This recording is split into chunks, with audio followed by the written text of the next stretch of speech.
Selamat malam para pendengar setia di seluruh Indonesia di Dongeng Aki Rukman. Selamat mendengarkan dan tetap merdeka. Assalamualaikum warahmatullahi wabarakatuh. Selamat malam, Sampurasun. Bismillahirrahmanirrahim. Alhamdulillahilladzi anjala sakinata fi qulubil mu'minin liyazdadu imanama imanihim. Amma ba'du. Bapak, Ibu, dan kawan-kawan sekalian, Aki sekarang sedang berada di Jalan Ganesa.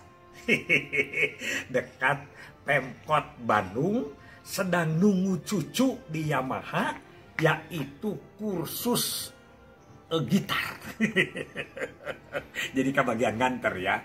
Tapi Aki akan membuat, mumpung masih rada siang nih ceritanya, membuat dongeng tentang komentar-komentar mengenai staff meeting yang kemarin kita bicarakan dan kita contohkan di Ciawi.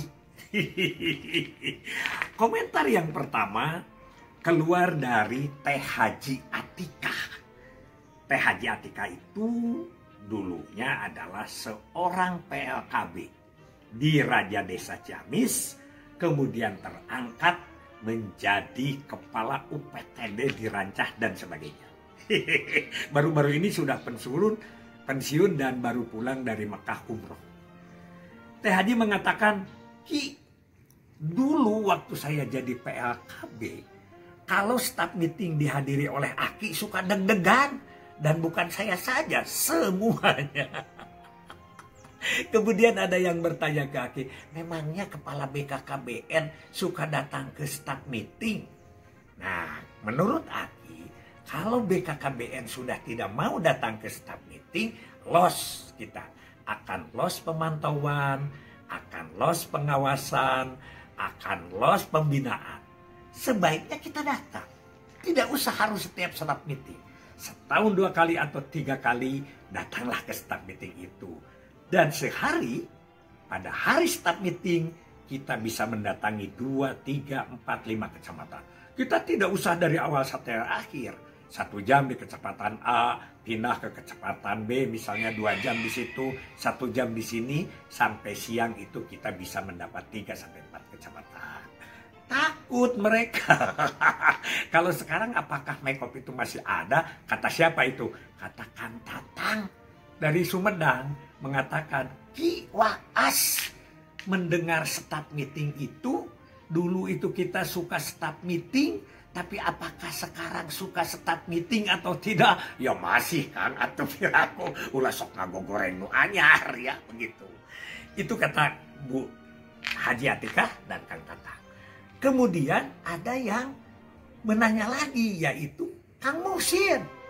Pak Muhsin dari Palembang, kesepuhan kita ya, yang mantan kepala mana Jambi dan kepala Lampung itu. Dia bilang, Ki, kayaknya pakem seperti itu sekarang sudah agak diabaikan. Nah, bagaimana supaya yang sekarang itu dicuci, ingat kembali kepada pakemnya.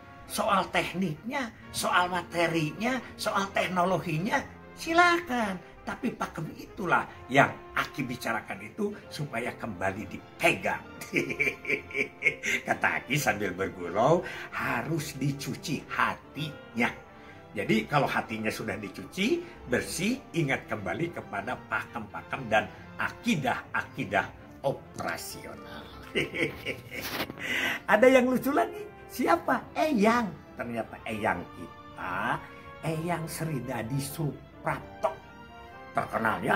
Eyang itu adalah mantan kepala Diklat Nasional. Atau Pusdiklat lah begitu.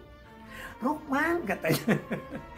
Jadi saya itu mengamati video Rukman meeting di Ciawi.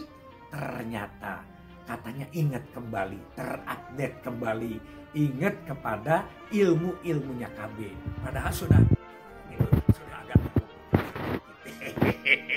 yang penting buat kita mah mengenang sajalah begitu. Komentar berikutnya adalah dari Kang Edi Purnomo. Edi Purnomo ini, staf Aki dulu pernah juga jadi kepala Diklat Cirebon, kepala Diklat Garut. Ki, menurut saya, kata Kang Edi Purnomo, kalau staff meeting itu adalah make-up yang paling prioritas, make-up yang paling utama. Kenapa? Karena kalau bekerja tanpa rencana, kerja tanpa evaluasi, itu kerja apa namanya? Jadi di dalam staff meeting itu memang betul ada rencana, ada evaluasi, ada pembahasan masalah, dan ada keilmuan. Itu komentar-komentar dari para sepuh kita, yaitu Kang Tatang, Ce Atika, Pak Muhsin, Ibu Sridadi, dan satu lagi adalah Kang Edi Purnomo. Banyak yang komentar. Nah, kemudian dari cucu Aki yang tidak usah disebut namanya, katanya, Ki, kenapa pisang dijadikan alat untuk evaluasi? Nah, apa yang akan kita lihat? Karena itu pengawasan pertama yang namanya di staff meeting itu, yaitu si pisang itu kan dipegang tuh sama kepala UPTD-nya atau pengawas lah dulu mah dipegang, kemudian diakurkan dengan rencana kerja. Jadi bila si PLKB itu tanggal 3 akan datang ke RW 2, maka betul nggak di pisemnya? Apabila tidak, kita tanyakan. Nah ini, ya jadi pisem itu adalah alat bukti yang paling utama. Biasanya Aki suka melihat karena itu nanti dilihat juga kan pada waktu kita supervisi ke lapangan. Dulu itu, begitu.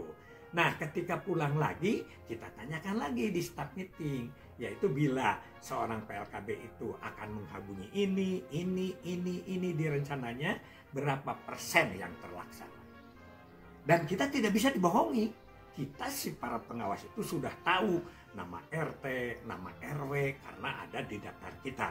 Kalau mengatakan RW 3 itu yang nanda tangannya si Badu, padahal RW-nya itu si Dali, misalnya ditanya, kenapa ini Dali yang Badu yang nanda tangan, kan RW di situ tuh Badu namanya, sampai segitu dulu itu. Nah sekarang dengan episem yang sekarang bagus, cepat sampai ke pusat, tapi pembuktiannya agak susah. Ya, dengan episem ini, Aki juga tidak tahu mekanismenya kayak apa, tapi yang Aki tanyakan kepada para UPTD, bagaimana Anda mengevaluasi episem? Pada semuanya geleng kepala. Artinya dia susah pembuktiannya.